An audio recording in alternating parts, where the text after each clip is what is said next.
முதல் வாசகம். குற்றம் எதுவும் நான் செய்தறியே, ஆயினும் இதோ நான் சாக வேண்டியிருக்கிறதே. இறைவாக்கினர் தானியேல் நூலிலிருந்து வாசகம். அதிகாரம் 2, இறைவசனங்கள் 1 முதல் 9 முடிய, மற்றும் 15 முதல் 17 முடிய, மற்றும் 19 முதல் 30 முடிய, மற்றும் 33 முதல் 62 முடிய. அந்நாள்களில் பாபிலோனில் யோவாக்கிம் என்னும் ஒருவர் வாழ்ந்து வந்தார். அவர் சூசன்னாவை மணந்தார். சூசன்னா கில்கியாவின் மகள். அவர் பேரழகி, ஆண்டவருக்கு அஞ்சி நடந்தவர். அவர் பெற்றோர் நேர்மையாளராய் இருந்ததால் தங்கள் மகளை மோசே சட்டத்தின் வழியில் பயிற்றுவித்தனர். யோவாக்கிம் பெரும் செல்வர். அவரது வீட்டுக்கு அருகிலேயே அவருக்கு ஒரு தோட்டம் இருந்தது.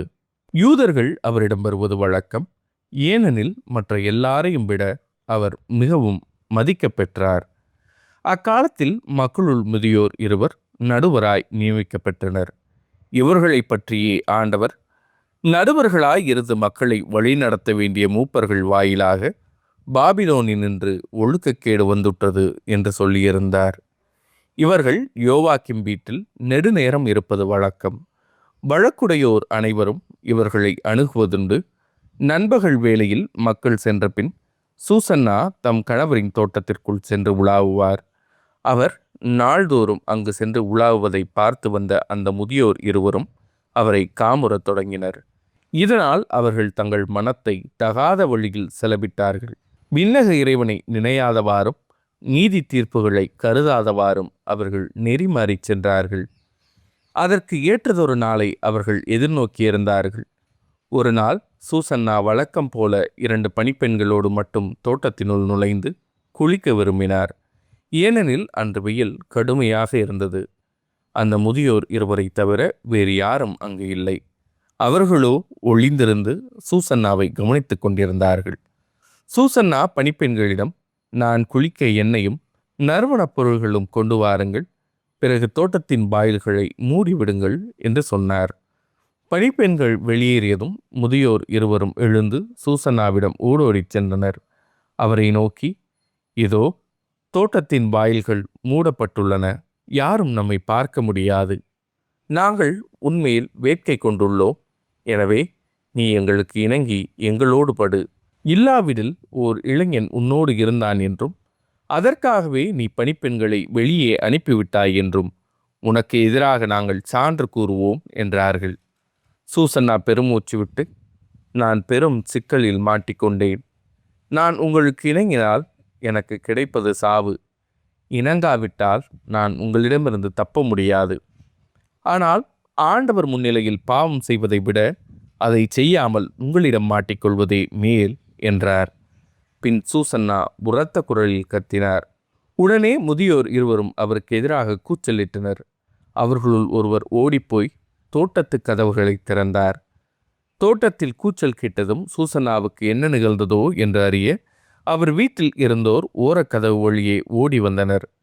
ஆனால் முதியோர் தங்கள் கட்டுக்கதையை சொன்ன பொழுது பணியாளர் பெரிதும் நாணங்கொண்டனர். ஏனெனில் சூசன்னாவை பற்றி இது போன்ற எதையும் அவர்கள் இதற்கு முன் கேள்விப்பட்டதில்லை. மறுநாள் சூசன்னாவுடைய கணவர் யோவாக்கிம் வீட்டில் மக்கள் திரண்டு வந்தார்கள். சூசன்னாவை கொள்ளும் தீய நோக்குடன் அந்த முதியோர் இருவரும் சேர்ந்து வந்திருந்தனர். அவர்கள் மக்கள் முன்னிலையில், கில்கியா மகளும் யோவாக்கிம் மனைவியுமான சூசன்னாவை இங்கு அழைத்து வருமாறு ஆள் அனுப்புங்கள் என்று கட்டளையிட்டார்கள். உடனே அவரை அழைத்து வர ஆள் அனுப்பினர். சூசன்னா வந்தார். அவரோடு அவருடைய பெற்றோர், பிள்ளைகள், உறவினர் எல்லாரும் வந்தனர். அவருடைய உற்றார் உறவினரும் அவரை பார்த்தவர் அனைவருமே அழுது கொண்டிருந்தார்கள். முதியோர் இருவரும் மக்கள் நடுவே எழுந்து நின்று சூசன்னா தலை மீது தங்கள் கைகளை வைத்தனர். அவரோ அழுது கொண்டே விண்ணக இறைவனை நோக்கினார். ஏனெனில் அவர் உள்ளம் ஆண்டவரை நம்பியிருந்தது. அப்பொழுது முதியோர் பின்வருமாறு கூறினார். நாங்கள் தோட்டத்தில் தனியாக உலாவிக் கொண்டிருந்த பொழுது இவள் 2 பணிப்பெண்களோடு உள்ளே வந்தாள். தோட்டத்து வாயில்களை மூடிய பின் பணிப்பெண்களை வெளியே அனுப்பிவிட்டாள். பின்னர் அங்கே ஒளிந்து கொண்டிருந்த ஓர் இளைஞன் இவளிடம் வந்து இவளோடு படுத்தான். நாங்களோ தோட்டத்தின் ஒரு மூலையில் இருந்தோம். இந்த நெறிகெட்ட செயலை கண்டதும் அவர்களிடம் ஓடிச் சென்றோம். அவர்கள் சேர்ந்திருந்ததை பார்த்தோம். ஆனால் அந்த இளைஞனை எங்களால் பிடிக்க முடியவில்லை. ஏனெனில் அவன் எங்களை விட வலிமை மிக்கவன். எனவே அவன் கதவை திறந்து வெளியே ஓடிவிட்டான். நாங்கள் இவளை பிடித்து அந்த இளைஞன் யார் என்று கேட்டோம். இவளோ எங்களுக்கு மறுமொழி கூற மறுத்துவிட்டாள். இவற்றுக்கு நாங்களே சாட்சி. அவர்கள் மக்களுள் மூப்பர்களாகவும் நடுவர்களாகவும் இருந்ததால் மக்கள் கூட்டம் அவர்கள் சொன்னதை நம்பி சூசனாவுக்கு சாவு தீர்ப்பிட்டது. அப்பொழுது சூசனா உரத்த குரலில் கதறி, என்றும் உள்ள இறைவா, மறைவானவற்றை நீர் அறிகிறீர். நிகழும் முன்பே எல்லாம் உமக்கு தெரியும். இவர்கள் எனக்கு எதிராக பொய்ச் சான்று சொல்லியுள்ளனர் என்பதும் உமக்கு தெரியும். இவர்கள் என் மீது சாட்டிய குற்றம் எதுவும் நான் செய்தறியேன்.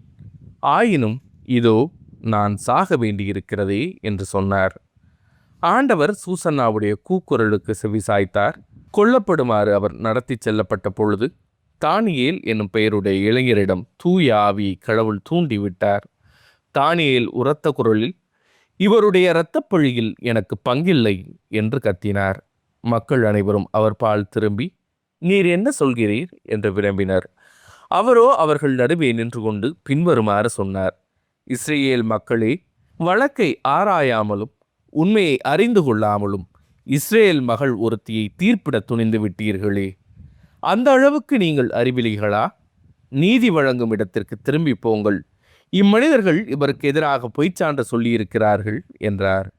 எனவே மக்கள் எல்லாரும் விரைவாக திரும்பி வந்தார்கள். மற்ற மூப்பர்கள் தானியேலிடம், நீர் வந்து எங்கள் நடுவே அமர்ந்து எங்களுக்கு விரிவாய் விளக்கி காட்டும். ஏனெனில் மூப்பருக்குரிய சிறப்பை கடவுள் உமக்கு அளித்துள்ளார் என்று வேண்டிக் கொண்டார்கள். அப்பொழுது தானியேல், இவர்களை தனித்தனியே பிரித்து தொலையில் வையுங்கள், நான் இவர்களை வினவுவேன் என்றார். எனவே அவர்கள் இருவரையும் தனித்தனியே பிரித்து வைத்தார்கள். அப்பொழுது தானியேல் அவர்கள் ஒருவரை அழைத்து, தீச்செயலில் விளைந்தவனே, நீ முன்பு செய்த பாவங்கள் இப்பொழுது வெளியாகிவிட்டன. மாசற்றவர்களையும் நீதிமான்களையும் சாவுக்கு உள்ளாக்காதே என்று ஆண்டவர் சொல்லியிருந்தும் நீ முறைகேடாக தீர்ப்புகள் வழங்கி மாசற்றவர்களை தண்டித்து குற்றவாளிகளை விடுவித்துள்ளாய்.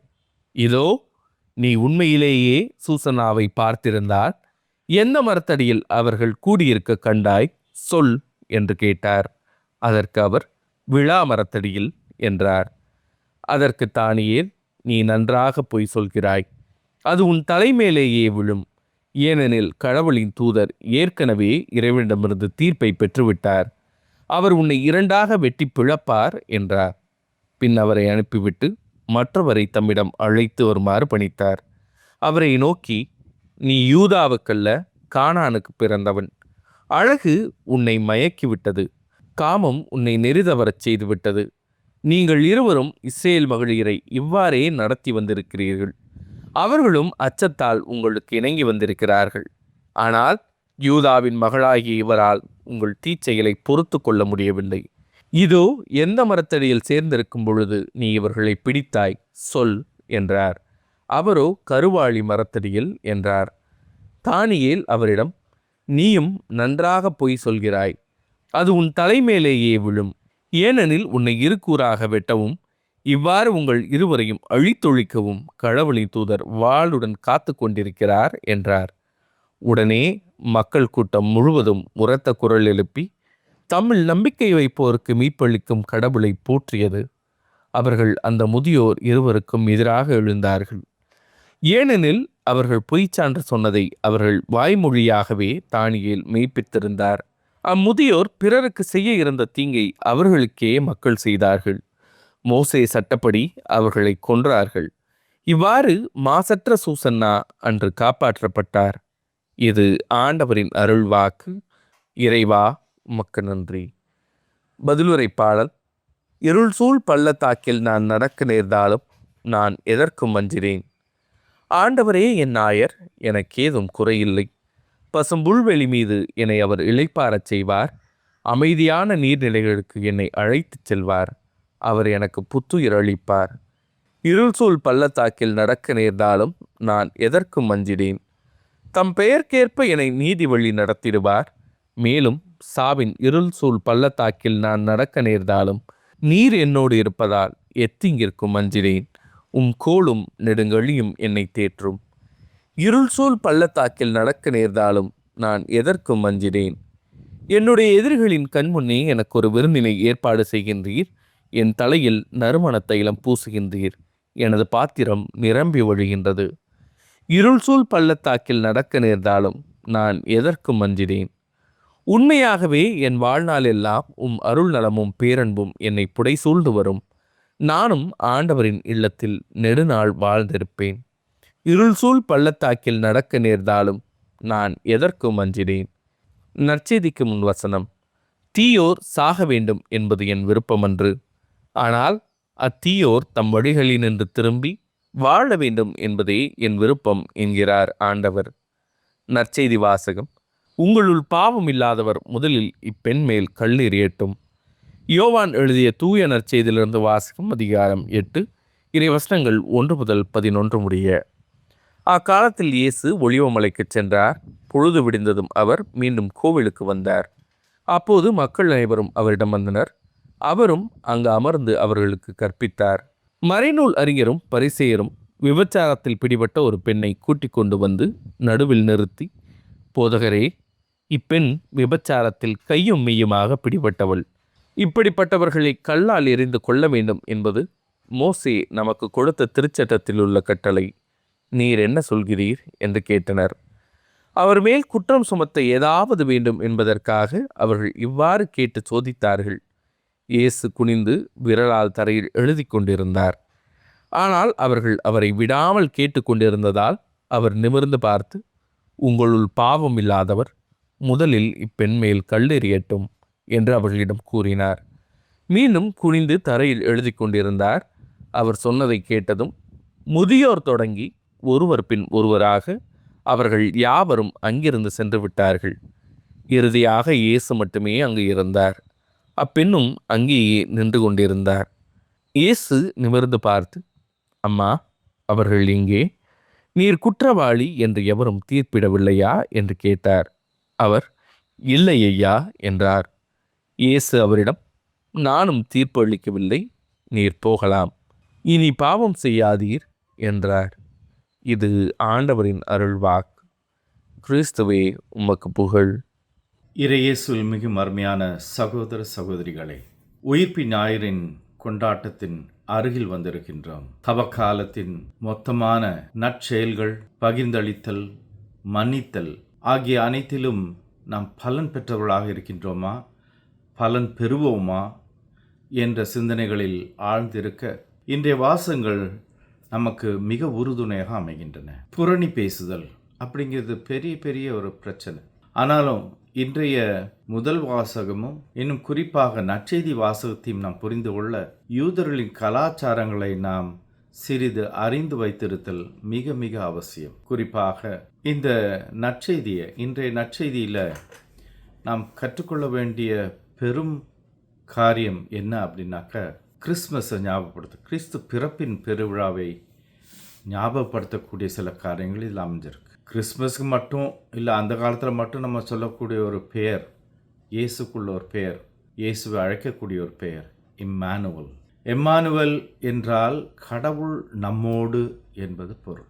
அதை குறிக்கக்கூடிய, விளக்கக்கூடிய ஒரு சம்பவம் தான் இன்றைய நற்செய்தியில் அமைந்திருக்கு. கடவுள் நம்மோடு, கடவுள் என்னோடு என்று சொல்லும்போது, என்னோடு என்று சொல்லும்போது என் குறை நிறைகளோடு நிறைந்திருக்கக்கூடிய கடவுள், அதுக்கு பேர் தான் இம்மானுவல். அப்போ எனது கோபம், எனது ஏக்கங்கள், எனது பிரச்சனைகள், எனது தோல்விகள், ஏன் என் வெற்றிகள், என் திறமைகள் அனைத்திலும் கடவுள் இரண்டர கலந்திருக்கின்றார். என் கடவுள், என் இயேசு என் வாழ்க்கையில் இருக்கின்றார் என்பதை உணர்த்தக்கூடிய சம்பவமாக இன்றைய நற்செய்தி அமைந்திருக்கிறது. எப்படி? கொஞ்சம் சிந்திச்சு பாருங்களேன். கல் எறிவதற்காக ஆட்கள் தயாராகி இருக்கின்றார்கள். பாவத்தில் கையும் மெய்யுமாக பிடிப்பட்ட ஒரு பெண்ணை நடுவில் நிறுத்தி இயேசுவிடம் கேட்கிறார்கள், இவள் கையும் மெய்யுமாக பிடிப்பட்டவள், நீங்கள் என்ன சொல்கிறீர்கள்? இயேசுனார் சும்மா எதேச்சையா சில புறையோடி போன ஆட்களுடைய பேச்சுகள் போல அல்லாமல் தெளிவான, தனது மீட்பர் என்ற பொறுப்பை அறிந்து நம்மை அன்பு செய்து வாழக்கூடிய இயேசு நம் குறைநிறைகளில் நம்மோடு இரண்டர கலந்திருக்க வேண்டிய அந்த ஆர்வத்தை வெளிப்படுத்தும் விதமாக அவர் என்ன சொன்னார் தெரியுமா? உங்களில் பாவம் இல்லாதவர்கள் இவள் மேல் கல்லெறியட்டும். நல்ல ஆர்கியூமெண்ட் தான். ஆனால் நான் யோக்கியம் அப்படின்னு சொல்கிற அளவுக்கு இயேசுனர் ஒரு சின்ன கல்லையாவது எடுத்து அவன் மேலே போட்டிருக்கலாம், சட்டத்தை நிறைவேற்றிருக்கலாம். ஆனால் தான் மற்றவர்களை விட கல்லெறியாமல் போன மற்றவர்களை விட யோக்கியமானவன் அப்படின்னு காட்டிக்கொள்ள விரும்பாத இயேசு, போ நானும் கல்லறியேன், போ இனி பாவம் செய்யாதே என்று சொல்கிறார். அன்பு கிறிஸ்தவர்களே, இதுதான் இயேசுநாதர் கல்லெறியாமல் போன அத்தனை பேருடனும் தன்னையே இணையாக அவர்களோடு இணைத்து பாவி என்ற நிலையை தன்மேல் சுமந்து கொண்டு மீட்பராகின்றார் என்பதை குறிக்கும். இன்றைய முதல் வாசகம் தானியேல் ஆகமத்திலிருந்து எடுக்கப்பட்டுள்ளது. இதுவும் இந்த சம்பவமும் சுசன்னாவை யார் காப்பாற்றினார்கள், எப்பேற்பட்ட நிலைமையில் காப்பாற்றினார்கள், அவளுடைய நிலைமை என்ன, நல்ல குடும்பத்தை சேர்ந்த ஒரு பெண்ணு, அவளை பற்றி அவதூறாக பேசப்பட்ட 2 நீதிபதிகள், அவர்களுக்கு எதிராக பேசுறது யாருமே கிடையாது அந்த ஊரில். அப்படிப்பட்ட நிலைமையில் அந்த கதை சொல்லுது, அவள் வானத்தை பார்த்து, நான் இந்த குற்றத்திற்கு சம்பந்தம் இல்லாதவள், என்னை காப்பாற்று என்று கடவுளை நோக்கி தன் முழு உணர்வையும் எழுப்பி, ஜெபமாக எழுப்பி, உடனடியாக கடவுள் தானியேல் என்ற இளைஞரை அனுப்புகின்றார். அப்புறம் அந்த கதையில் நடந்ததெல்லாம் நமக்கு தெரியும். கடவுளை நோக்கி நாம் பிரச்சனை நேரத்தில் நம்மையே ஜெபத்தில் ஆழ்ந்திருந்து கடவுளை மட்டுமே நம்பி வாழ்ந்தால் நமக்கு மீட்புண்டு என்று முதல் வாசகம் நமக்கு சொல்லுது. நற்செய்தி வாசத்துலேயும் அதே மாதிரி தான். ஞாயிறழையில் தப்பினாள் என்று சொல்லுவோம். இயேசுனார் மட்டும் அங்கே இல்லைன்னா கட்டாயம் கல்லால் எறிஞ்சு அவளை கொண்டிருப்பாங்க. அநியாயமான ஒரு சட்டம். கடவுள் மோயிசின் மூலமாக கொடுத்த திருச்சட்டத்தில் இது எப்படி வந்தது அப்படின்னு யோசிக்கணும். அப்போ பாவம் செய்த அந்த ஆண் எங்கே அப்படின்னு சொல்லுவோம். இப்போ எவ்வளோ அநியாயமான ஒரு சூழ்நிலை பாருங்கள். ஆனால் இயேசு சாதுரியமாக விவேகத்தோடு செயல்பட்டு தனது மீட்பினை இந்த தனிப்பட்ட ஒரு பெண்ணுக்கு கொண்டு வந்து சேர்க்கிறார். அன்பு கிறிஸ்தவர்களே, இந்த புனித வாரத்தை நாம் பக்தியோடும் சிரத்தையோடும் நாம் நம்மை புதுப்பித்து கொண்டு இறை பிள்ளைகளாக்கிட இன்றைய வாசங்கள் நம்மை அழைக்கின்றன. புனித வாரத்துக்கு போகிறதுக்கு முன்னாடி நாம் ஒவ்வொருவரையும், நம் குடும்பங்களையும் பிள்ளைகளையும் இறைவன் நிறைவாக ஆசீர்வதித்து தனது இரத்தத்தால் நமக்கு மீட்பளிப்பாராக. ஆமென்.